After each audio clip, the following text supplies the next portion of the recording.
बताना है बंगाल के गवर्नर को, ठीक है, बंगाल के गवर्नर को गवर्नर जनरल बोला गया कब? 1773 गवर्नर जनरल कब?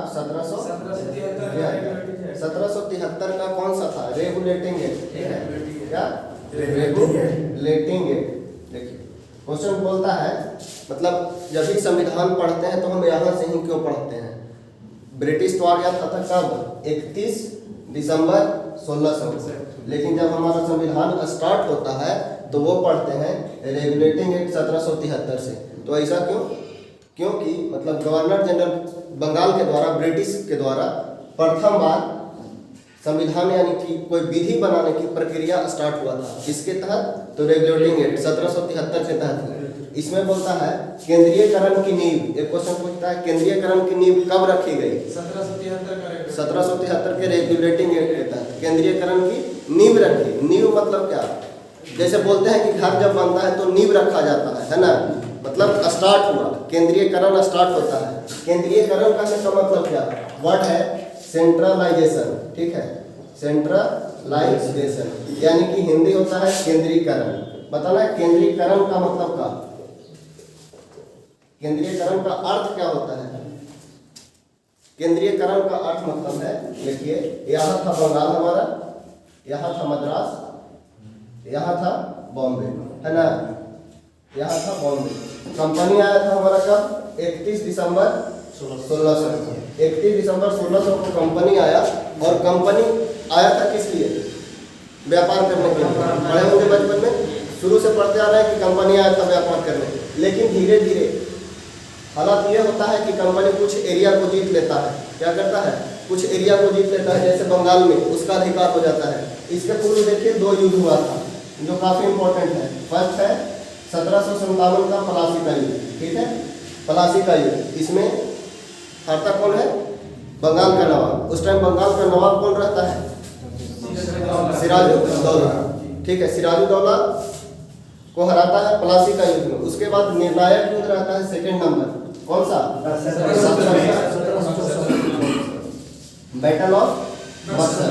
बैटल ऑफ बक्सर का होता है 1764। इसमें देखिए क्या करता है, इसके तहत ये युद्ध जब हार जाता है बंगाल वाला तो संधि होता है।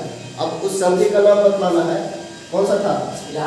इलाहाबाद की संधि। इलाहाबाद की संधि में ये बोला जाता है कि आप हमें दीवानी अधिकार प्रदान कर दिया जाए, ठीक है, वहाँ पर मतलब टैक्स कलेक्शन का अधिकार दे दिया गया।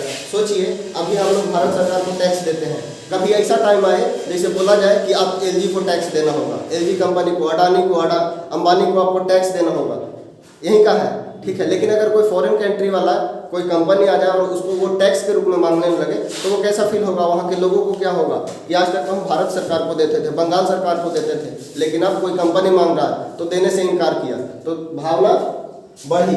अब यहाँ से इसके बाद केंद्रीयकरण होता है इस मामले में। जैसे ये था मद्रास वाला गवर्नर था, इधर बॉम्बे वाला गवर्नर था। देखिए बताना है मद्रास को भी ले लेता है, इधर बॉम्बे में होता है पुर्तगाली एक महिला रहती है कैथरीन ब्रिगनेंजा, वहाँ की राजकुमारी। कौन? कैथरीन ब्रिगनेंजा।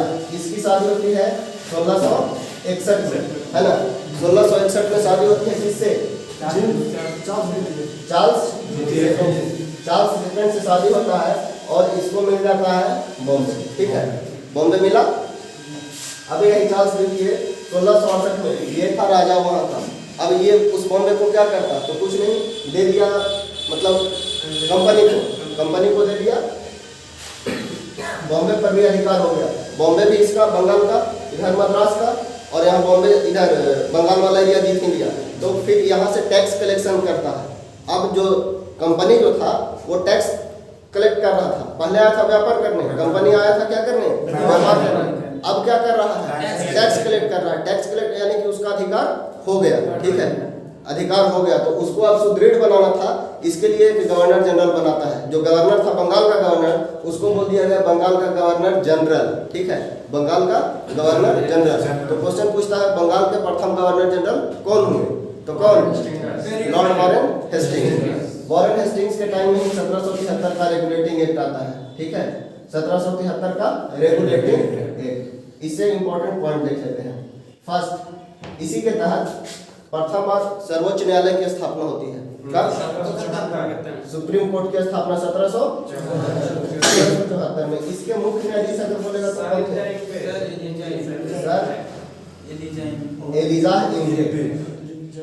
एलिजा इंग्रे इसके प्रथम गवर्नर होते हैं, ठीक है। और इसमें क्या किया गया था? 3 न्यायाधीश था। हाँ, कौन कौन थे? हाइड, चैम्बर्स, लेमिस्टर, ठीक है। अन्य 3 न्यायाधीश थे, ठीक है। सुप्रीम कोर्ट की स्थापना बताना है। और इसके तहत क्या किया गया? हाँ, जो कंपनी कर रहा था, कंपनी के अंतर्गत जितने भी कर्मचारी लोग थे वो अपना पर्सनल गिफ्ट लेते थे, साथ ही साथ अपना पर्सनल व्यापार करते थे, ठीक है। जो कंपनी द्वैत शासन चलाया था उसके अंतर्गत मतलब पर्सनल व्यापार कर रहे थे वो समाप्त हो जाता है, यानी कि उपहार पर प्रतिबंध लगा दिया जाता है ना। उपहार पर प्रतिबंध लगा दिया जाता है। साथ ही साथ द्वैत शासन समाप्त होता है, 1772 में ही समाप्त हो जाता है, ठीक है। द्वैत शासन अगर बोलेगा, द्वैत शासन कब से कब तक चलता है? तो 65 से 72 तक, 1765 से 72 तक चलता है बंगाल में द्वैत शासन, ठीक है। वर्ड को ध्यान देना है, द्वैत शासन, ठीक है। कब से कब तक? 65 से 72, ठीक है। उसके बाद 1773 के बाद कौन सा आता है? 1784 में क्या आता है? पिट्स इंडिया एक्ट, ठीक है। पिट्स इंडिया एक्ट बतलाए थे यहाँ पे। वहाँ पे पीएम कौन होता है वही प्रस्तुत करते हैं इसको। इस एक्ट को लाने वाले वहाँ के पीएम थे। पीएम का नाम क्या था? नाम में है, नाम में ही छुपा हुआ है। अरे ये पिट्स है ना, तो विलियम पिट्स ही थे, है ना। विलियम पिट्स थे, वहाँ के ब्रिटिश पीएम थे विलियम पिट्स, वही लाते हैं। नाम में ही रख दिया जाता है पिट्स इंडिया एक्ट, ठीक है। पिट्स इंडिया एक्ट इस टाइम थे 1784 में, इसी के नाम पे कर दिया गया, ठीक है। अब इसमें क्या किया जाता है पिट्स इंडिया एक्ट में? इसमें उसका जो 1773 का रेगुलेटिंग कुछ कानून था इसको सुधारने वो 1781 का एक्ट ऑफ सेटलमेंट आया था, 1781 का एक्ट ऑफ सेटलमेंट बनाया गया था। Board of act of settlement, एक बोर्ड ऑफ कंट्रोलर और board of director, board of director, एक व्यापारिक मामले के लिए और एक प्रशासनिक मामले के लिए। 1784 का पिट्स इंडिया। इसके बाद क्या आया? इसके बाद क्या आया? 1786 में क्यों लाया गया था?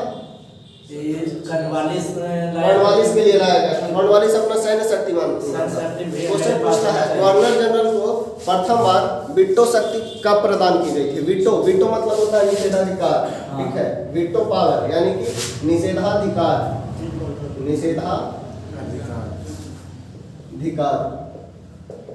निषेधाधिकार ये वीटो पावर कब दिया गया?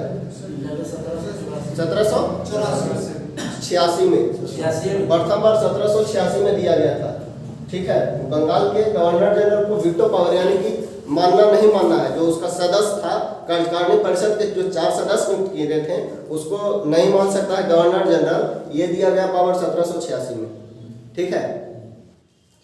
उसके बाद वीटो पावर मतलब होता है क्या? 1786 में क्या आया था? वीटो पावर में क्या होता था? निषेधाधिकार, मतलब वो कंपनी जो था गवर्नर जनरल नियुक्त किया गया था उसको मना कर सकता है, ठीक है। 1786 के बाद कौन सा आया था? 1793 का क्या था? हाँ, चार्टर एक्ट। अगर क्वेश्चन पूछता है कि चार्टर एक्ट प्रथम बार कब आया तो 1793। तो चार्टर एक्ट टोटल कितने हैं? 1793, उसके बाद 1813, 1833, 1853, टोटल कितना? 4 चार्टर एक्ट। अगर क्वेश्चन देखिए पूछेगा 1700 मतलब टोटल 4 चार्टर एक्ट आते हैं 1793 में, 13 में, 33 में और 53 में। लेकिन अगर पूछेगा किस चार्टर एक्ट के तहत प्रथम बार 20 साल बढ़ा देने का जो प्रोसेस हुआ था वो 1813 में, इसमें नहीं जाना है, इसमें नहीं है 1793 या 1813? 1813 जो भी डाउट है पूछ लीजिएगा। बढ़ा था 93 में, मगर अधिकार पत्र मिला था 13 में। वही अधिकार पत्र कब मिला गया कि हाँ। 20 साल के लिए बढ़ा दिया जाए? 20 साल के लिए वो 93 में बढ़ा तो था, 1813 में। पत्र नहीं मिला था। ठीक है, कब मिला? 13 में अधिकार पत्र मिला। हाँ, वही पूछ रहे हैं कि कब से 20 साल के लिए बढ़ा दिया जाने के लिए बोला गया? तो 1813 में। 1793 में और क्या आया था? 1 लाख रुपए मतलब दिया गया था शिक्षा के लिए। 1793 में क्या आया था? मैंने पेमेंट देने के लिए। हाँ, इसमें बोला गया जो कर्मचारी थे उसको पेमेंट दिया जाएगा भारतीय राजस्व से। भारतीय राजस्व से। ठीक है, कहाँ से? देखिए यहाँ उस टाइम रहता है कर्नवालिस। ठीक है, कौन? कर्नवालिस महोदय रहते हैं यहाँ पे। अब इसके पूर्व देखिए 1773 के टाइम में पेमेंट बहुत कम था, लेकिन यहाँ पे बोलता है पेमेंट तो बढ़ा दिया, लेकिन दिया कहाँ से जाएगा? भारत से। दिया कहाँ से जाएगा? तो भारत से। 1793 के तहत। उसके बाद आइए 1813। 1813 में क्या था? 1813 में प्रथम बार एकाधिकार को समाप्त करने का बात किया गया। चाय और चीनी के साथ फिर इस साइडों का प्रचार प्रसार सारे इसराइलियों की स्थापना की गई। वर्ड मतलब नहीं है एकाधिकार का मतलब क्या? एकाधिकार मतलब इसके साथ था 1813 में एकाधिकार समाप्त कर दिया गया। ठीक है, एकाधिकार को क्या कर दिया गया? समाप्त कर दिया गया। एकाधिकार का मतलब होता है एक और अधिकार। एक प्लस अधिकार, यही वर्ड है ना, एकाधिकार। एकाधिकार का मतलब एक अधिकार। पहले बोला गया कंपनी जो है व्यापार करेगा वो सिर्फ कंपनी करेगा। कौन करेगा? सिर्फ कंपनी करेगा, है ना। यानी कि ब्रिटिश से वहाँ से अधिकार करने का हक सिर्फ कंपनी को है। और 1813 से आते आते वहाँ तक इंडस्ट्रियलाइजेशन हो गया था। इंडस्ट्रियलाइजेशन हो गया था कहाँ? तो ब्रिटेन में इंडस्ट्रियलाइजेशन हो गया, यानी औद्योगिक क्रांति आ गई थी। औद्योगिक क्रांति आ गई तो वो लोग, उनका हम लोग उपनिवेश थे। ठीक है, तो वो सोचते थे, ब्रिटिशर्स सोचते थे कि भारत एक बहुत ही अच्छा मार्केट हो सकता है ब्रिटिशर्स लोग के लिए। ठीक है, इसके लिए वो क्या करता है, सिर्फ मतलब बोला जाता है, प्रेशर ग्रुप वहाँ के लोग दबाव बनाते हैं सरकार पे कि अगर सभी को व्यापार करने का अधिकार दे दिया जाए भारत से तो क्या होगा, यहाँ के जितने भी लोग हैं ज़्यादा सुखी संपन्न होंगे। मतलब पहले सिर्फ कंपनी कर रहा था, अब इसके बावजूद कंपनी को छोड़ कंपनी भी करेगा, साथ साथ अन्य लोग भी करेंगे, तो अन्य लोग भी ज़्यादा सुखी संपन्न होंगे। यही इफेक्ट डाला इस पे 1813 में कि एकाधिकार को समाप्त कर दिया गया। अन्य लोग जो थे तो भारतीय थे कि ब्रिटिश थे?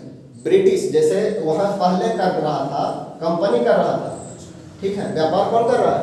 कंपनी कर रहा है। लेकिन अब बोला कंपनी तो करेगा ही, कंपनी के साथ साथ और जो वहाँ के ब्रिटिश लोग थे, ठीक है, ब्रिटिश लोग थे वो भी करेंगे। अब ये ब्रिटिश लोग करेंगे तो पहले तो सिर्फ कंपनी को प्रॉफिट हो रहा था, अब यहाँ के लोग को भी प्रॉफिट होगा, और यहाँ के लोग को भी प्रॉफिट होगा, तो ब्रिटेन ज़्यादा सुखी संपन्न होगा। ठीक है, यानी कि यहाँ से क्या किया जा रहा है, एकाधिकार को हटाया जा रहा है। अब सिर्फ कंपनी नहीं करेगा, अब वहाँ के लोग भी कंपनी करेंगे। ठीक है, लेकिन पूर्ण रूप से नहीं हटाया गया। बोला गया जो चीन के साथ व्यापार है, ठीक है, चीन के साथ यानी चीन देश के साथ जो व्यापार है वो सिर्फ कंपनी करेगा। ठीक है, कौन करेगा? कंपनी करेगा। साथ ही साथ जो चाय के साथ भारत का व्यापार हो रहा है वो भी कौन करेगा? कंपनी करेगा। यहाँ के लोग नहीं करेंगे। ठीक है, लोग नहीं करेंगे, सिर्फ कंपनी करेगा। किसके? चीन से और चाय के साथ। और क्या बोला गया? और 1813 में क्या था? 1 लाख शिक्षा के लिए 1 लाख रुपया खर्च करना बोला गया एजुकेशन। ठीक है, देखिए इसी का प्रभाव रहा कि 1800 शताब्दी के 19वीं शताब्दी के पूर्वार्ध में, यानी कि फर्स्ट में, देखिए इसी के टाइम में आपका दिखेगा सती प्रथान, दास प्रथान, तो जितना मतलब रिफॉर्म हुआ, सुधार हुआ फर्स्ट टाइम में, तो बहुत अच्छा रिफॉर्म हुआ, बाद में रुक जाता है। तो शिक्षा के प्रति लोगों को जागरूक बनाया गया। 1813 में प्रथम बार जो बजट था उसका 2%, बजट का कितना? 2%। 50 लाख टोटल बजट था, 1 लाख रुपया दिया गया। कितना? 1 लाख रुपया दिया गया भारतीयों को। किसके लिए? तो शिक्षा के लिए। शिक्षा के लिए 1 लाख रुपया दिया गया, और वो जो जाकर 13 में पास होता है, 23 में भारतीय लोगों को मिलता है। ठीक है, कब? 1823 में। लेकिन एक कौन सा था? 1813 का। ठीक है, कितना परसेंट बजट में? कितना परसेंट? 2%। अच्छा, और क्या है इसमें? इंग्लैंड में ईसाई मिशनरीज का अर्थ है, ठीक है। ईसाई मिशनरीज बोला गया कि अगर हमें भारतीयों पर बहुत ज़्यादा दिन तक प्रभुत्व बनाए रखना है, यानी अपने आप को उनको गुलाम बनाए रखना है, तो हमारा अपना सांस्कृतिक उन पर थोपना होगा। मतलब अपना सांस्कृतिक यानी ब्रिटिशर्स वाला सांस्कृतिक यहाँ लाना होगा। उसके लिए बोला गया कि ईसाई मिशनरीज को वहाँ भेज दो, लोगों को ईसाई बनाएंगे, ईसाई के रूप में कबूल करवाएंगे, है ना। तो ईसाई मिशनरीज का आगमन लाया गया था प्रथम बार 1813 में। एकाधिकार समाप्त कर दिया गया 13 में। शिक्षा पर 1 लाख रुपया दिया गया 13 में, ठीक है। पॉइंट याद रखना है, ठीक है। 13 के बाद है कौन सा? 1833 का चार्टर एक्ट में क्या था? एकाधिकार को समाप्त कर दिया गया था। एकाधिकार को पूर्ण रूप से समाप्त, ठीक है। एकाधिकार को पूर्ण रूप से समाप्त कर दिया गया। क्या किया गया? पूर्ण रूप से समाप्त। इसका कहने का मतलब क्या?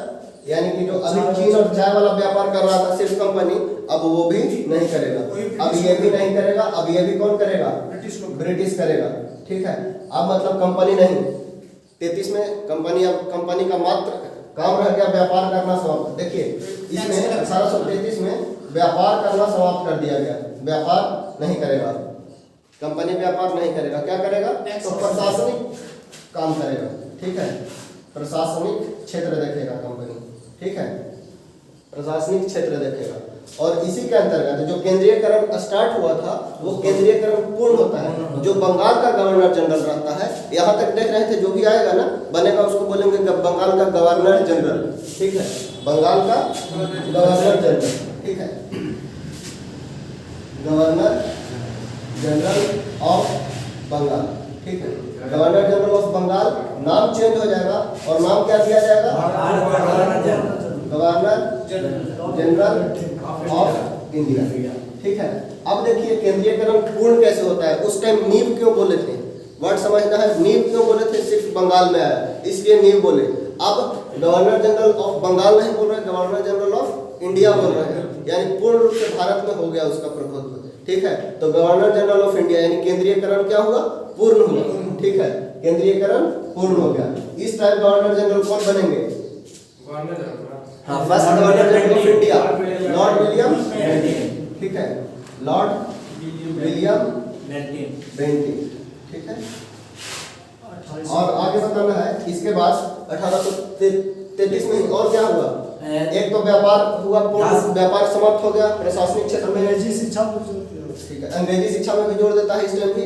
एक आता है मैकाले का मीन, शिक्षा में है अंग्रेजी शिक्षा, मैकाले का मीन, ठीक है, मैकाले का मीन। और विधि वाला, विधि आयोग का गठन, विधि आयोग का, विधि आयोग का गठन, ठीक है।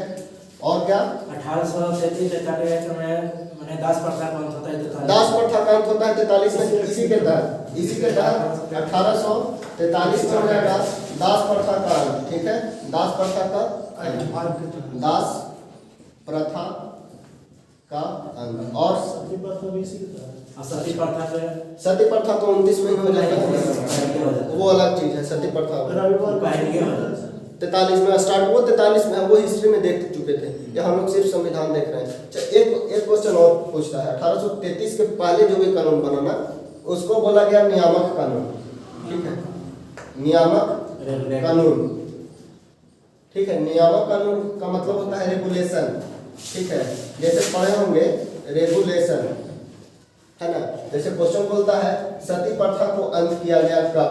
तो 1829 के रेगुलेशन 17 के तहत, है ना, रेगुलेशन 17 के तहत, रेगुलेशन 17 के तहत। ये रेगुलेशन 17 था। देखिए यहाँ यही समझना है, यहाँ पहले 1833 के पहले नियामक कानून बोला जाता था, इसके बाद बोला गया एक्ट या अधिनियम, ठीक है, एक्ट या अधिनियम। इसके बाद जो भी कानून बनेगा उसको बोला गया क्या? तो एक्ट या अधिनियम, ठीक है। इसके बाद 1833 के बाद जो भी कानून बना, 1833 के पहले वाला वो नियामक कानून, ठीक है, 1833 के पहले जो भी है उसको नियामक कानून बोल रहे हैं, उसके बाद जो भी बना उसको एक्ट या अधिनियम बोलते हैं। कोई दिक्कत? रेगुलेशन 17 क्या है? वही तो बतला रहा है, इसको समाप्त करने के लिए लाया गया था, उसको बोला गया रेगुलेशन 17। ठीक है, जैसे रेगुलेशन और एक्ट, जैसे अभी बोलते हैं ना कोई भी कानून बनाते हैं तो एक्ट या अधिनियम बोलते हैं, तो इसके पूर्व 1833 के पूर्व जो भी कानून बन रहा था उसको रेगुलेशन बोल रहे थे। ठीक है, नियामक कानून बोल रहे थे। उसके बाद 1833 के बाद जो भी बना उसको एक्ट या अधिनियम। और कुछ छूटा 1833 में? नहीं। दास प्रथा पर दास प्रथा को किसके तहत, आप सोचिए, दास प्रथा को किसके समाप्त करेंगे? एक्ट के तहत समाप्त करेंगे या रेगुलेशन के तहत समाप्त करेंगे? एक्ट के तहत, उसको एक्ट के तहत और इसको रेगुलेशन के तहत। ठीक है, यही डिफरेंस है।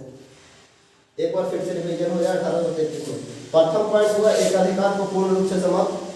एकाधिकार जो चला रहा था 13 से, चीन और चाय वाला, वो भी व्यापार करेगा कौन? तो वहाँ पे कंपनी या लोग कंपनी का काम व्यापार से हटा दिया गया, और ये व्यापार से हटाकर 1833 से 1853 तक रहता है। वही 57 में फिर युद्ध होगा, 58 में क्रोन में हाथ चला जाएगा। ये 20 साल तक, मतलब 53 नहीं 57 तक, है ना, 57 तक प्रशासनिक क्षेत्र उसका देखना मूल काम था।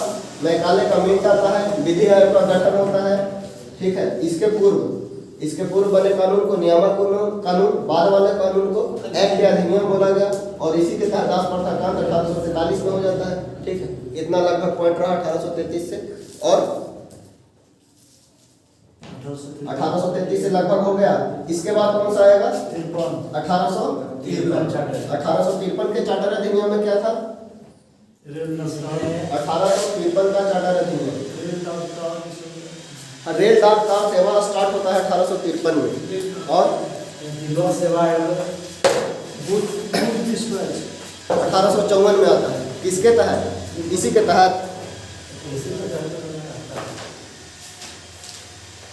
1853 में क्या आता है? इसमें जो गवर्नर जनरल का था उसमें विधायी शक्ति, मतलब विधायिका वाला शक्ति और कार्यपालिका वाला शक्ति दोनों को अलग कर दिया गया। ठीक है, कार्यपालिका शक्ति और विधायिका शक्ति दोनों अलग कर दिया गया। गवर्नर जनरल को जो परिषद था उसमें 4 सदस्य इसके पूर्व रहते थे। 1853 के पहले 4 सदस्य की जगह पे अब हो गए 6 सदस्य। कितने सदस्य? 6 सदस्य। और 35 में वो था मैकाले समिति 35 में था वो। मैकाले कमेटी है। ठीक है, 1854 में 53 है या 54 है? 1854 है, मैकाले समिति आया था। ठीक है, इसके बाद कौन सा आएगा? 1853 के बाद 1857 का 1858 का भारत शासन अधिनियम। भारत शासन अधिनियम कितना? 53 में ये था। 1858 में भारत शासन अधिनियम। तो बताना है भारत शासन अधिनियम टोटल कितना? भारत शासन अधिनियम टोटल कितना आया था? भारत शासन अधिनियम 1858। उसके बाद 1861। उसके बाद 1873। उसके बाद 1892। उसके बाद 1935। ठीक है, 1935 देख लेना है। 1858 में क्या था? इसमें होता है कि 1858 का भारत शासन अधिनियम में क्या था? शासन को भारत का जो शासन था से कंपनी से ब्रिटिश क्राउन पे हाथ में चला गया। कंपनी नहीं, अब कंपनी नहीं, क्या होगा? ब्रिटिश क्राउन पे हाथ में, ब्रिटिश क्राउन में चला जाएगा। ठीक है, अब कंपनी नहीं, ब्रिटिश क्राउन करेगा। देखिए इसी के टाइम विद्रोह हुआ था। 1857 में विद्रोह। अब देखिए हुआ क्या, जैसे कंपनी को तो भेजा था व्यापार करने के लिए, उसको लगा 1774 में बक्सर का युद्ध जीत गया था, उसको लगा कुछ अच्छा एरिया एक्वायर कर लिया है। अगर अच्छा एरिया एक्वायर कर किया है और उसके कुछ ही साल बाद, मतलब लगभग 100 साल बाद, उसका मतलब वहाँ पे बहुत ज़्यादा विद्रोह होता है। ठीक है, तो उससे बचने के लिए, मतलब हाथ से ना निकल जाए भारत, इसके लिए बोलता है कि अब कंपनी आप वहाँ पे नहीं, कंपनी के जगह पे अब वहाँ का ब्रिटिश ताज शासन करेगा। ठीक है, 1858 में। और 1858 में क्या हुआ? मुगल पाल को समाप्त कर दिया गया। जो मुगल 1526 से चला आ रहा था उसको 1858 में समाप्त कर दिया गया। 1526 में ना, 1526 से जो चला आ रहा होता है वो 1858 में समाप्त होता है। लास्ट मुगल रूलर अगर पूछेगा तो कौन थे? बहादुर शाह जफर। ठीक है, यही बहादुर शाह जिनकी मृत्यु रंगून में 1863 में हो गई है ना। 1526 से 1858 तक लगभग मुगल का रूल रहता है, उसी बीच इसका भी आगमन होता है 1858 से। और क्या था 1858 में? इसमें बोर्ड ऑफ डायरेक्टर और बोर्ड ऑफ जो बनाए थे 1784 में बोर्ड ऑफ डायरेक्टर और बोर्ड ऑफ कंट्रोलर उसको समाप्त कर दिया गया। बोर्ड ऑफ कंट्रोलर और बोर्ड ऑफ डायरेक्टर ये जो पद था वो समाप्त कर दिया गया। अगर पद समाप्त किया गया तो कोई नया पद बनाया जाएगा। वो पद क्या था? राज्य सचिव का पद बनाया। राज्य सचिव का पद बनाया गया। ठीक है, राज सचिव का पद बनाया गया। कब? 1858 में। कब? 1858 में। और क्या था? इसी टाइम से भारत के गवर्नर जनरल को, क्या भारत के जो गवर्नर जनरल बोल रहे थे, भारत के गवर्नर जनरल जो बोल रहे थे उसको अब बोला जाने लगा भारत का वायसराय। ठीक है, गवर्नर जनरल को किस नाम से जाना गया? तो वायसराय, यानी कि होता है वॉइस ऑफ रॉयल्स। देखिए तो इसी का शॉर्ट फॉर्म है वायसराय, वॉइस ऑफ रॉयल्स, उन लोगों की आवाज। वायसराय क्या था? तो मतलब ब्रिटिश क्राउन का ही एक आवाज था। आवाज कहने का मतलब क्या? उसका उसी का प्रतिनिधि यहाँ पे काम कर रहा था। तो फर्स्ट वायसराय कौन हुए? Lord Canning. अगर लॉर्ड कैनिंग से क्वेश्चन देखिएगा तो 3-4 क्वेश्चन यहाँ पे आ जाता है लॉर्ड कैनिंग। इसी के टाइम में पोर्टफोलियो सिस्टम, क्या पोर्टफोलियो सिस्टम, इसी के टाइम में पोर्टफोलियो 61 के तहत आता है, 1861 में ही आता है, लेकिन कैनिंग के टाइम बदला है। ये तो 1858 में चल रहा था, 1861 में ही आता है। ठीक है, अच्छा वही पे फिर देख लेते हैं। 1858 में और कुछ नहीं बचा है ना, फिर आ जाइए 1861 का समय देखिए। पढ़ के सुनाता है। हाँ, लॉर्ड कौन पढ़ के सुनाता है? इलाहाबाद में लॉर्ड कैनिंग। कब? डेट याद रखना है, 1 नवंबर 1858 को। 1 नवंबर 1858 को लॉर्ड कैनिंग इलाहाबाद में घोषणा पत्र पढ़ के सुनाते हैं। ठीक है, उसके बाद 1861 महारानी विक्टोरिया की घोषणा पत्र पढ़ के सुनाते हैं। कैनिंग पढ़ने वाले थे, इलाहाबाद में सुनाते हैं। डेट था 1 नवंबर। ठीक है, 1861 में क्या क्या होता है? अध्यादेश जारी करने की शक्ति। ठीक है, किसको अध्यादेश जारी करेगा? कौन? अध्यादेश। ठीक है, अध्यादेश जारी करने की शक्ति है ना, अध्यादेश जारी करने की शक्ति। ये कौन जारी कर रहे हैं? वायसराय। अभी भी जारी होता है क्या अध्यादेश? 123 के तहत। 123 के तहत 123 और 213, 123 और 213। यहाँ पे करते हैं प्रेसिडेंट है ना, यानी कि राष्ट्रपति। यहाँ पे करते हैं गवर्नर। ठीक है, यानी कि राज्यपाल। ठीक है, तो वायसराय अध्यादेश जारी कर सकते थे। और ये अध्यादेश कितना देर तक काम कर रहा है? 6 माह, यानी कि 6 मंथ, 6 माह तक यह अध्यादेश लागू रहता था। ठीक है, प्रथम बार अध्यादेश जारी करने की शक्ति। और क्या आया 1861 में? विकेंद्रीयकरण, डिसेंट्रलाइजेशन। ठीक है, अभी पढ़ रहे थे डिसेंट्रलाइजेशन। जैसे केंद्रीयकरण समझ में आया था। अभी केंद्रीयकरण किस प्रकार से हो रहा था? केंद्रीयकरण किस प्रकार से हुआ है ना, केंद्रीयकरण की नींव रखा गया, केंद्रीयकरण पूर्ण हुआ। केंद्रीयकरण की नींव 1773 में, वही पूर्ण अगर बोलेगा तो कब? 1833 में है ना। अब डिसेंट्रलाइज होगा। डिसेंट्रलाइज कहने का मतलब क्या? यानी कि शक्ति पृथक होगा। तो शक्ति पृथक कब हुआ? डिसेंट्रलाइजेशन कब हुआ? तो 1861 में। ठीक है, यानी कि शक्ति पृथक कर दिया गया, विधायी शक्ति किसी और को दे दिया गया। ठीक है, 1861 में। और ये डिसेंट्रलाइजेशन संपूर्ण, ये यहाँ पे नींव रखा जाता है। पूर्ण कब होता है? 1935 भारत शासन अधिनियम में। ठीक है, यहाँ से भी 2 क्वेश्चन, वहाँ से 2 क्वेश्चन। और डिसेंट्रलाइजेशन के अलावा और कुछ हुआ? विभागीय प्रणाली कहती होता है। हाँ, विभागीय प्रणाली। ठीक है, विभागीय प्रणाली यानी है पोर्टफोलियो सिस्टम। ठीक है, पोर्टफोलियो सिस्टम लाया गया। ठीक है, और पोर्टफोलियो सिस्टम के अलावा विधान परिषद, इसमें नहीं एक था के पोर्टफोलियो पोर्टफोलियो मतलब मंत्री पद अलग दे दिया गया है। वाटर डिपार्टमेंट आपका, एनवायरमेंट वाला आपका, ये आपका वैसा सिस्टम लाया गया, ठीक है, अलग अलग मंत्री पद दिया गया। और 1861 में क्या था? 1861 समाप्त। उसके बाद बोलना है तो 1861 के बाद 1873 में क्या था? 1873 में 1873 में भी ईस्ट इंडिया कंपनी को बोला गया कि कभी भी समाप्त किया जा सकता है। 1873 में ये बोला गया कि ईस्ट इंडिया कंपनी को समाप्त किया जा सकता है, कैन बी एंडेड, कभी समाप्त किया जा सकता है। और ये समाप्त कब कर दिया गया? 1884। अगर डेट याद है तो डेट बोलिए। 1 जनवरी 1 जनवरी 1884। 1 जनवरी 1884 को समाप्त कर दिया गया। इसका गठन कब होता है? 31 दिसंबर 1600। कंपनी का गठन कब होता है? 31 दिसंबर 1600 को। समाप्त कब होता है? 1 जनवरी 1884। कंपनी का काम समाप्त। 1861 से बाद 73 के बाद आ जाइए 1892। 1876 में क्या था? शाही उपाधि अधिनियम, ठीक है, शाही उपाधि अधिनियम। इसके तहत क्या किया गया था? ब्रिटिश क्राउन को सामग्री घोषित किया गया था। सामग्री घोषित किया गया था कब? 1877 घोषित किया गया 1877 में। बहुत अच्छा। 1876 में बस यही था। उसके बाद 76 के बाद कौन सा? 1892।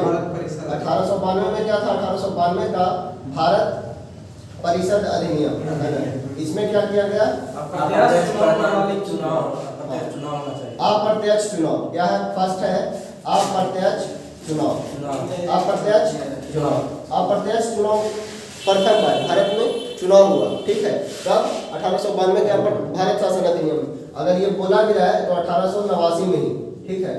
वोटिंग जैसे बोलता है, वोटिंग का राइट 21 साल से घटाकर 18 साल कर दिया गया, तो ये 1989 था।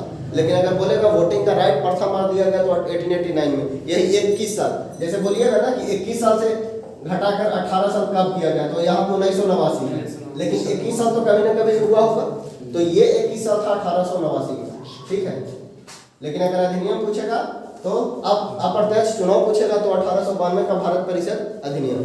लेकिन वहाँ उस टाइम ये चुनाव जो अभी वर्ड हम लोग यूज कर रहे हैं वो चुनाव वर्ड का यूज नहीं किया गया था। इसी के जैसा प्रक्रिया था, ठीक है, इसी के जैसा प्रक्रिया था। अच्छा, 1892 में और क्या किया गया था? 18 थी बजट पर बहस। बजट पर बहस, ठीक है, बजट पर बहस करने का अधिकार दिया गया, ठीक है, और प्रश्न पूछने का अधिकार भी दिया गया। लेकिन इसका मतलब इसका एक और प्रश्न जो होता है वो प्रश्न पूछने का अधिकार नहीं दिया गया था। पूरा प्रश्न पूछने का अधिकार नहीं दिया गया, सिर्फ प्रश्न पूछने का अधिकार दिया गया और प्रश्न पूछने का अधिकार। और कुछ था? बस दो, अप्रत्यक्ष चुनाव और बजट पर बहस 1892 के तहत। और कुछ? 1892 के बाद कौन सा आता है?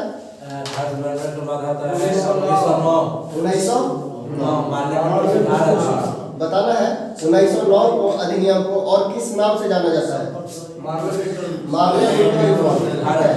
मार्ले मिंटो रिफॉर्म, ठीक है। ये मार्ले मिंटो रिफॉर्म क्या था?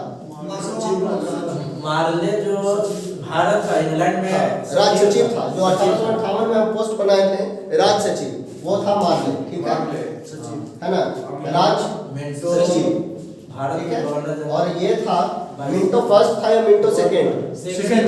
Minto second. मिंटो सेकेंड यहाँ पे थे और ये थे गवर्नर जनरल की वायसराय, ठीक है, वायसराय थे कौन? Minto second. अब ये दोनों बात करते हैं और दोनों जो आते हैं वो देते हैं मुस्लिम को पृथक निर्वाचन क्षेत्र। निर्वाचन क्षेत्र क्या है? पृथक निर्वाचन क्षेत्र। पृथक निर्वाचन क्षेत्र देते हैं किनको? तो मुस्लिम को देते हैं, ठीक है। क्यों मांग करता है? इसका पृष्ठभूमि अगर बात किया जाए तो पृष्ठभूमि 1905 से ही बनते रहता है, ठीक है। पृष्ठभूमि इसका 1905 से ही तैयार होते रहता है। 1905 में देखे थे क्या? तो बंगाल विभाजन, ठीक है, बंगाल विभाजन। हो गया था 5 में। इसका पृष्ठभूमि जो तैयार हो रहा था पहले से ही हो रहा था, 1909 में दिया जाता है। 1906 में देखिएगा तो 1906 में क्या हुआ था?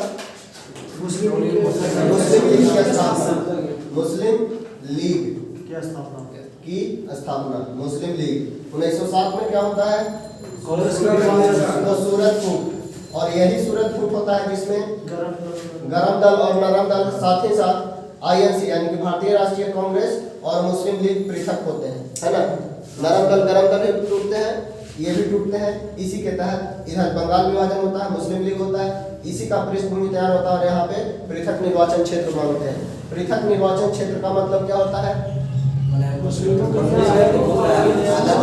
अलग क्षेत्र, प्रतिनिधि भी अलग होगा और उसका वोटिंग का जो लोग होंगे वो भी अलग होगा, है ना। मतलब जो सदस्य खड़ा होगा वो मुस्लिम होगा और उसको वोट करने वाले वो मुस्लिम होंगे, है ना। और इसमें क्या किया गया था 1909 में? जो वहाँ पे प्रश्न सिर्फ पूछ रहे थे, यहाँ पे बजट पर पूरक प्रश्न पूछने का अधिकार दिया गया। ठीक है, पूरक प्रश्न बजट पर, पूरक प्रश्न बजट पर पूरक प्रश्न पूछने का अधिकार। ठीक है, और सत्येंद्र प्रसाद सिन्हा के वायसराय में प्रथम व्यक्ति कौन चुने गए? कार्यकारिणी परिषद में, प्रथम भारतीय कार्यकारिणी परिषद में चुने जाने वाले प्रथम भारतीय। ठीक है, चुने जाने वाले प्रथम भारतीय कौन? भारतीय तो सत्येंद्र प्रसाद सिन्हा। प्रसाद सिन्हा। ठीक है, क्वेश्चन ये पूछता है सत्येंद्र प्रसाद सिन्हा के बारे में। ठीक है, और 1909 में क्या किया गया था? और 1909 में बजट पर पूरक प्रश्न, कार्यकारिणी परिषद, इधर हो गया पार्लियामेंट रिफॉर्म यानी कि पृथक निर्वाचन क्षेत्र। और कुछ था 1909 में? ठीक है, 1909 तो आप समाप्त किया जाए। 1909 के बाद सांप्रदायिक का जनक कहा जाता है। अप्रत्यक्ष चुनाव प्रणाली प्रथम बार कब हुई थी? अप्रत्यक्ष चुनाव प्रणाली और प्रत्यक्ष 1892 में। 1892 मतलब अप्रत्यक्ष चुनाव, लेकिन प्रत्यक्ष चुनाव प्रणाली कब लाया गया? 1909 में। इसमें प्रत्यक्ष चुनाव प्रणाली लाया गया। क्या? प्रत्यक्ष चुनाव प्रणाली। ठीक है, यहाँ पे वर्ड चुनाव का यूज किया गया, प्रत्यक्ष चुनाव प्रणाली। ठीक है, उसके बाद 1909 के बाद क्या आता है? 1919। ये क्या था? 1909 ये देखिए। अब इसके बाद देखते हैं 1919। 1919 में क्या आता है? मिंटो दुर्तियों को सांप्रदायिक, हाँ, यहाँ पे था मिंटो को जनक कहा जाता है, सांप्रदायिक का जनक। ठीक है, मिंटो सेकंड जो था उसको बोला गया सांप्रदायिक निर्वाचन का जनक या सांप्रदायिकता का जनक। ठीक है, कोई दिक्कत? 1909 में क्या आता है? राजेंद्र प्रसाद ने मिंटो दुर्तियों को पाकिस्तान मॉन्टेग्यू चेम्सफोर्ड। यहाँ पे आता है मॉन्टेग्यू चेम्सफोर्ड। ये क्या था मॉन्टेग्यू चेम्सफोर्ड?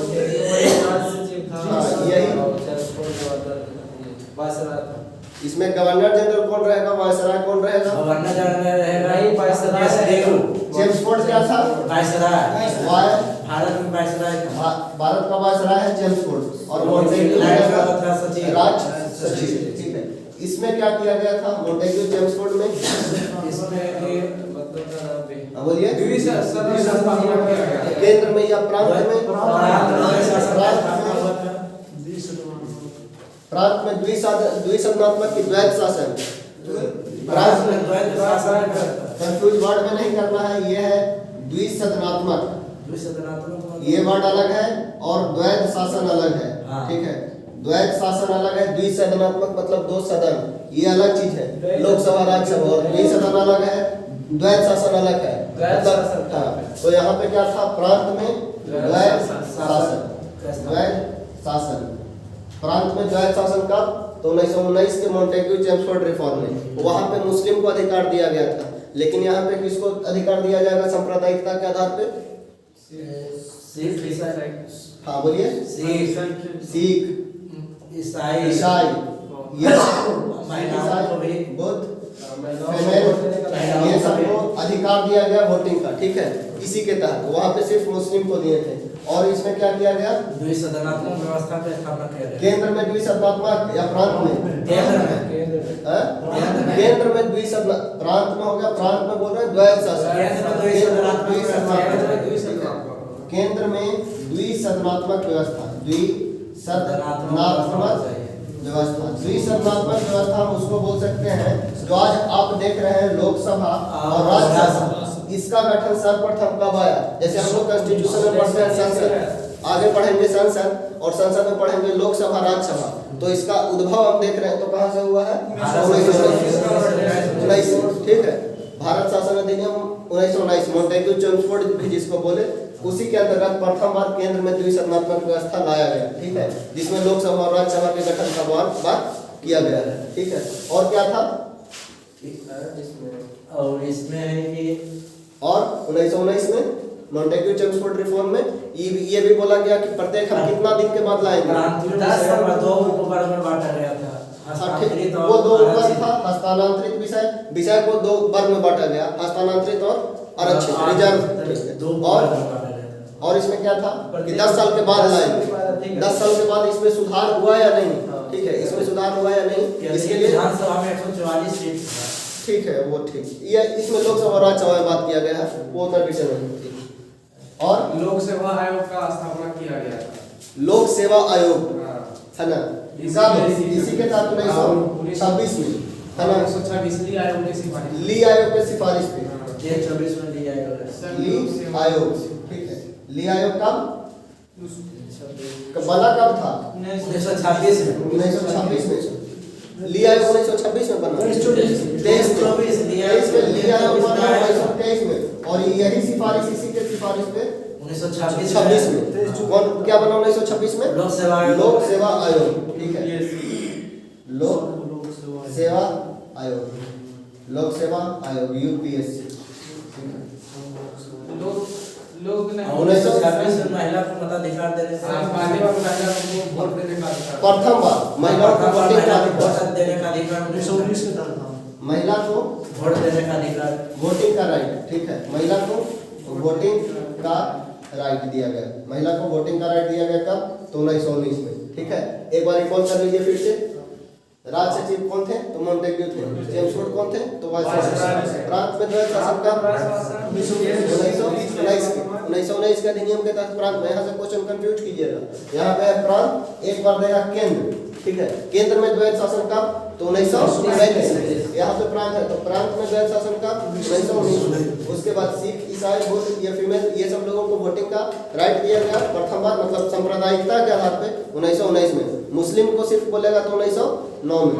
केंद्र में द्विसदनात्मक व्यवस्था यानी कि लोकसभा और राज्यसभा आया कब, तो 1919 में। उसके बाद इसी के टाइम में ली आयोग की सिफारिश पे 1926 में लोक सेवा आयोग का गठन होता है, महिला को वोटिंग का राइट प्रथम बार 1919, ठीक है। आगे प्रांत द्वैत शासन का जनक कहा जाता है लियो कार्टियस, द्वैत शासन का जनक बोला जाता है लियोनस कार्टियस। लियोनस कार्टियस। आगे उसके बाद कौन सा आया 1919 के बाद 1919 में 1935 का भारत शासन अधिनियम, 1935 का भारत शासन अधिनियम, ठीक है। सबसे अधिक प्रभाव इसी का रहा है हमारा संविधान पे, 1935 का भारत शासन अधिनियम। बताना है इसमें टोटल अनुसूची कितना था, अनुसूची 10 को 10 शेड्यूल था और 321 10 शेड्यूल था, 321 आर्टिकल था। अभी वर्तमान में कितना है, 12 शेड्यूल है और 396 आर्टिकल। कोई दिक्कत? भारत शासन अधिनियम 1935 का, इसके अंतर्गत क्या क्या किया गया, तो जो पहले दिए थे प्रांत में द्वैत शासन, प्रांत में द्वैत शासन को समाप्त कर दिया गया और कहाँ बनाया गया, केंद्र में, ठीक है। केंद्र में बतलाया गया, केंद्र में द्वैत शासन, ठीक है, केंद्र में द्वैत शासन। और क्या किया गया, प्रांतीय स्वतंत्रता, प्रांतीय स्वायत्ता दी गई, ठीक है, प्रांतीय स्वायत्ता दिया गया। प्रांतीय स्वायत्ता कहने का मतलब है डिसेंट्रलाइजेशन पूर्ण हो गया। पढ़े थे अभी कितना में, डिसेंट्रलाइजेशन की नींव रखी जाती है कब, अभी बतलाया डिसेंट्रलाइजेशन की नींव। 1861 डिसेंट्रलाइजेशन कब हुआ था? 1861 में नींव रखा गया। ये पूर्ण होता है कब? 1935 में। प्रांतीय स्वायत्तता दी जाती है 1935 में। और क्या होता है? और इसमें इसी के तहत प्रथम बार भारतीय संघ का हाँ सर्वोच्च न्यायालय संघीय न्यायालय बनाया गया है ना। सुप्रीम कोर्ट की व्यवस्था की गई 1935 के अधिनियम के तहत 1935 के अधिनियम के तहत 1937 में। इसी के तहत उस समय अच्छी न्यायाधीश थे मॉरिस गवेयर गैवियर करके पूछे हैं। मॉरिस गवेयर गैवियर ठीक है। प्रथम हेड पूछेगा तो गैवियर है ठीक है। बर्मा को सेपरेट कर दिया गया। बर्मा यानी कि किसका पुराना नाम था? यानी कि बर्मा है म्यांमार रख सकते हैं। देखिए तो म्यांमार को अगर बोलेगा मिलाया कब था? अलग तो करता है 37 में, लेकिन बात किया जाए मिलाने का तो मिलाता कब है? 1824। देखिए एंग्लो बर्मा युद्ध अगर देखिएगा एंग्लो बर्मा युद्ध कितना युद्ध होता है? तो टोटल 3 युद्ध होता है। कितना युद्ध? First, second, third. फर्स्ट याद रखना है 1826 ठीक है। 1826 24 से होता है 26 तक। कितना तक? 1824 से 26 तक। यहाँ पे होता है यांडुन की संधि ठीक है। यांडुन की संधि 1824-26 में। सेकेंड होता है इसका 2 गुना कर दीजिए। 26 से 2 गुना करेंगे तो कितना? तो 1852 ठीक है। 1852 जब होता है यहाँ पे सेकेंड एंग्लो बर्मा वार। और थर्ड होता है 1885 में। कब? 1885 में। तो 1885 में मिला लेता है ठीक है। 1885 किसका काम कार्य कर रहा है? डफरिन रहता है ना। डफरिन रहता है ठीक है। डफरिन रहता है। इसको मिला लेता है किसको? बर्मा को। अब इसको समाप्त कब कर दिया गया? मतलब बर्मा को मिला लेता है भारत में और इसको मतलब सेपरेट कब कर दिया जाता है? 1935 के अधिनियम के तहत 1935 के अधिनियम के तहत कब? 1937। और आगे बताना है इसके बाद और क्या किया गया? उड़ीसा को अलग प्रांत कर दिया गया ठीक है।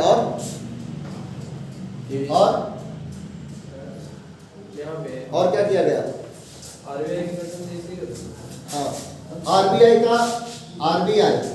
आरबीआई का गठन। क्वेश्चन पूछता है आरबीआई का गठन कब हुआ था? तो 1935 में। लेकिन आरबीआई का एक्ट कौन सा था? 34 में। आरबीआई का एक्ट था जो वो था 1934 में। अगर क्वेश्चन पूछेगा किस समिति पे कमेटी था हमारा? कौन सा? Hilton committee. Young Hilton committee था है ना। यंग हिल्टन कमेटी था 1934 के अधिनियम के तहत 35 में आरबीआई का स्थापना किया गया। अगर इसका राष्ट्रीयकरण बोला जाए तो 49 में। राष्ट्रीयकरण बोला जाए तो 1949 ठीक है। ये आरबीआई का स्थापना भी हो गया इसी के तहत ठीक है। आरबीआई और मुंबई की मतलब इसका हेडक्वार्टर कहाँ रहता है? तो केंद्र हमारा था कलकत्ता ठीक है। कोलकाता तो कोलकाता ही रहता है। कोलकाता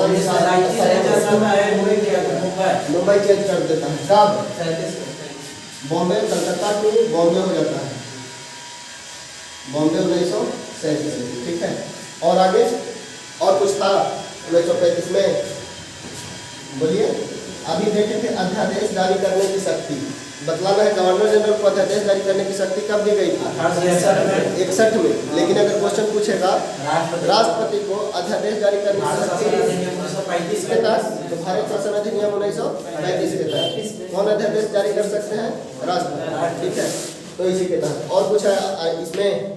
ब्रिटिश संसद की सर्वोच्चता की गई। हाँ ब्रिटिश संसद की सर्वोच्चता। और भारत परिषद का अंत हुआ इसी के ठीक है लगभग समान। इसके बाद एक और आता है कौन सा? 1947 का भारतीय स्वतंत्रता अधिनियम। भारत स्वतंत्रता अधिनियम 1947 का। इसमें भारत और पाकिस्तान दोनों को स्वतंत्र होने की घोषणा कर दी जाती है ना। चलिए ठीक है। और अब लगभग इधर संवैधानिक इतिहास जो था समाप्त हो गया। अब आता है हमारा संविधान सभा ठीक है। संविधान सभा यानी कि संविधान बनाने के लिए एक जो सभा बनाया था। एक क्वेश्चन पूछता है लिखित संविधान और अलिखित संविधान ठीक है। तो लिखित संविधान किसको बोलेंगे और अलिखित किसको बोलेंगे? लिखित और अलिखित। ये क्या होता है? लिखित क्या होता है? अलिखित क्या होता है? मतलब लिखित क्या और अलिखित क्या? लिखित में जो लिखा हुआ मतलब लिखा हुआ मतलब बुक में लिखा हुआ है ना, और अलिखित मतलब अलिखा हुआ, ऐसा कुछ नहीं। अगर ऐसा समझ रहे हो तो गलत समझ रहे नहीं बुक नहीं जो हाँ तो हाथ हाथ से लिखा हुआ उसको लिखित, और जो नहीं लिखेंगे उसको ब्रिटेन में मतलब जो बोल दिया गया वही मतलब मेंशन हो गया नहीं, ऐसा कुछ है नहीं। लिखित उसी को बोलेंगे जिसको जो संविधान को बनाने के लिए कोई संविधान सभा का गठन किया गया हो, ठीक है। वैसा संविधान जिसको बनाने के लिए कोई संविधान सभा का गठन किया गया हो, यानी कि लोगों का प्रतिनिधित्व वो संविधान सभा बना हो और वो संविधान सभा के द्वारा बनाया गया हो, तो उसको बोलते हैं लिखित संविधान, ठीक है। ये ना कि जो लिख दिए वो लिखित हो गया और ना लिखे हुआ लिखित हुआ, ऐसा कुछ नहीं है। तो जिसको बनाने के लिए हमें संविधान सभा बनाना पड़ा और वो संविधान सभा के लोग बनाए हैं, उसको बोलेंगे लिखित, ठीक है। कोई दिक्कत? अलिखित उसी को बोलेंगे जिसमें ऐसी मतलब 4 आदमी आया अपना स्टेटमेंट दिया, हाँ जो बोल दिया तो कानून हाँ जो बोल दिया वो कानून है, ठीक है। हिटलर वाला, ठीक है। तो भारत का संविधान कैसा है? लिखित संविधान, ठीक है। तो इसी से 2-3 क्वेश्चन आता है, किस देश का संविधान सबसे बड़ा लिखित संविधान है? भारत का, ठीक है। अगर भारत का संविधान देखा जाए तो सबसे बड़ा लिखित संविधान, लेकिन लिखित संविधान की अवधारणा सर्वप्रथम किस देश में आया था? फ्रांस हैं? में फ्रांस में। कंफर्म है? फ्रांस में। लिखित संविधान की अवधारणा सर्वप्रथम किस देश में? फ्रांस में। लेकिन भारत का संविधान जो लिखित में सबसे बड़ा, ठीक है। अगर बोलेगा संविधान अपनाने वाला प्रथम देश कौन था? अमेरिका। देखिए ये था संविधान अपनाने वाला, ठीक है। संविधान अपनाने वाला प्रथम देश कौन था? तो अमेरिका था। कब ये फ्री होता है अमेरिका? 1776। लागू कब करता है? 1789 में 1789 में संविधान लागू करता है। 1789 की 1779? 89 जब फ्रांस की राजक्रांति जब होती है, ठीक है 1776 में, ठीक है। संविधान अपना 1773 में यहाँ होते हैं। इसका कारण बोस्टन की टी पार्टी 76 में स्वतंत्र हो गया। ये अमेरिका। कोई दिक्कत? अब देख लेते हैं हम अपना संविधान सभा, ठीक है। संविधान सभा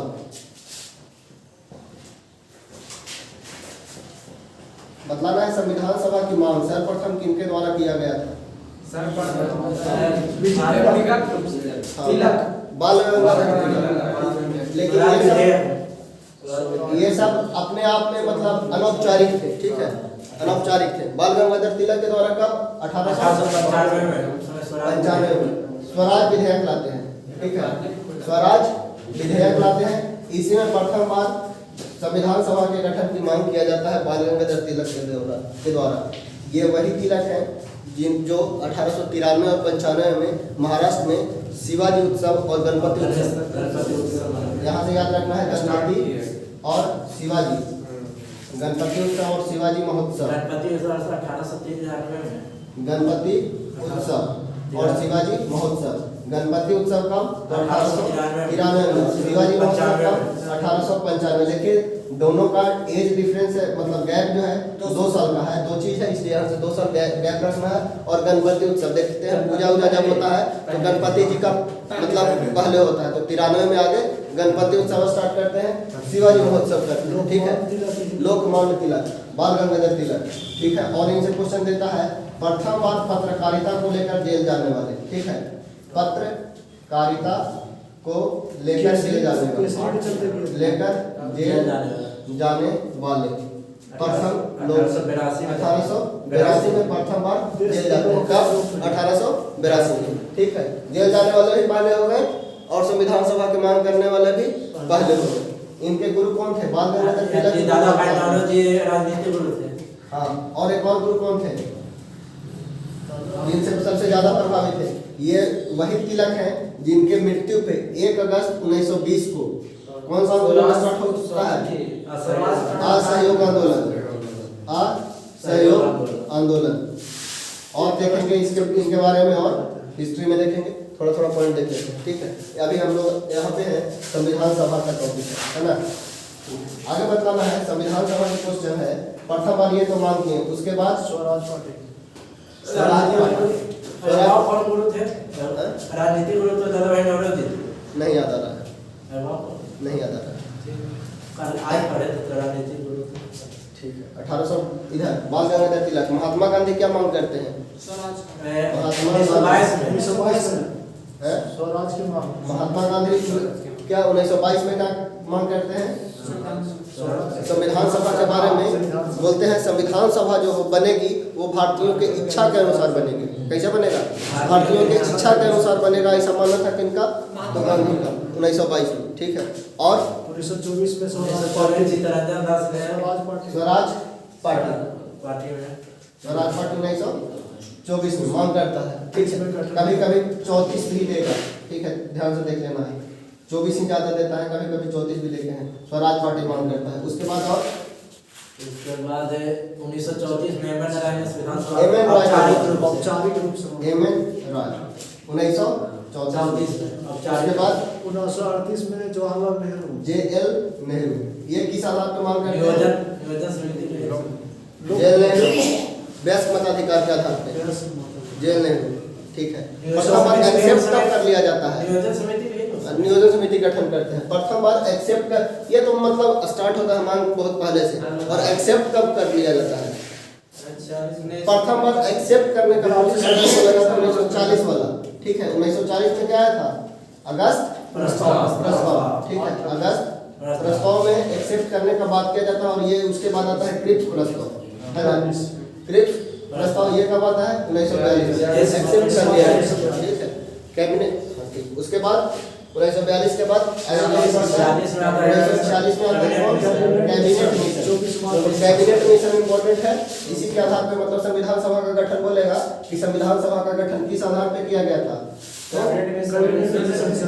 कैबिनेट मिशन के आधार पे संविधान सभा का गठन किया गया। कब? 46 में। ठीक है। 46 में कैबिनेट मिशन के आधार पे संविधान सभा का गठन किया गया। संविधान सभा का गठन किसके तहत? 1946 में कैबिनेट मिशन। ठीक है। Cabinet mission. कैबिनेट मिशन के आधार पे संविधान सभा का गठन किया गया। अगर बोला जाए पहला बैठक, टोटल सदस्य संख्या में देख लेते हैं। सदस्य संख्या कितने थे टोटल? कैबिनेट मिशन के अनुसार गठन कर दिया गया संविधान सभा का। तो ये संविधान सभा के जो लोग आएंगे वो किस आधार पर, कितने लोग आएंगे? 389 थे। और ये बनाने का आधार क्या था? जनसंख्या था या एरिया था? 10 लाख की जनसंख्या पर कितना? 10 लाख की जनसंख्या पर एक सीट। एक यानी कि 10 लाख जनसंख्या पे एक सीट। तो उस टाइम टोटल सदस्य संख्या कितना हो गया? 389। टोटल सदस्य कितना बन के आते हैं? तो 389 का चयन होता है। ठीक है। 389 का चयन होता है। ठीक है। 10 लाख के सीट पे एक, 10 लाख के सीट पे एक। ठीक है। कितना सीट होता है? 389 चुन कर आते हैं, है ना? अब ये 389 उस टाइम कुछ ब्रिटिश प्रोविंस भी था, मतलब वैसा क्षेत्र जिसपे सिर्फ ब्रिटिश का अधिकार था। कुछ वैसा क्षेत्र था जिसपे वहाँ का राजा रूल कर रहा है ना? तो वैसा कैसे कैसे किस प्रकार विभाजित किया गया था? बताइए। 292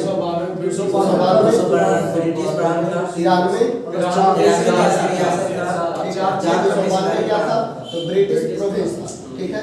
ब्रिटिश प्रोविंस यानी कि समझ रहे ना, ब्रिटिश प्रांत। और ये क्या था? देसी रियासत। ठीक है। देसी रियासत। और 4 क्षेत्र कमिश्नरी क्षेत्र था। ठीक है। कमिश्नरी क्षेत्र था 4। टोटल 389 सदस्य बन गए। अब ये 292 जो थे वो ब्रिटिश प्रोविंस से थे। ठीक है। अब इसके बाद जब गठन होता है भारत और पाकिस्तान 2 नए अधिराज्य बन जाता है, तब टोटल कुछ सदस्य जो होते हैं उधर चले जाते हैं। तो गठन के बाद कितने सदस्य बचते हैं? 299। ये 299 में किस प्रकार से टूटता है? 229 प्लस 70। ठीक है। 229 प्लस 70। 229 प्लस 70। ठीक है। उसके बाद ये कितना? ये किससे था और ये किससे था? 299 में 296 से फिर बढ़ता है। हाँ, 296 से बढ़ता है। ये 299 में किस प्रकार से डिवीजन था? 229 प्लस 70 से। ठीक है। 70 देसी या हाँ 70 देसी और वो ब्रिटिश आ जाएगा। ठीक है, आगे बताना है। 389 में से 296 निर्वाचित हो गया था। हाँ 296 निर्वाचित हो गए थे और बाकी ऐसे आए थे। प्रथम बैठक कब होता है? 9 दिसंबर 9 11 9, 11, 13 ये सब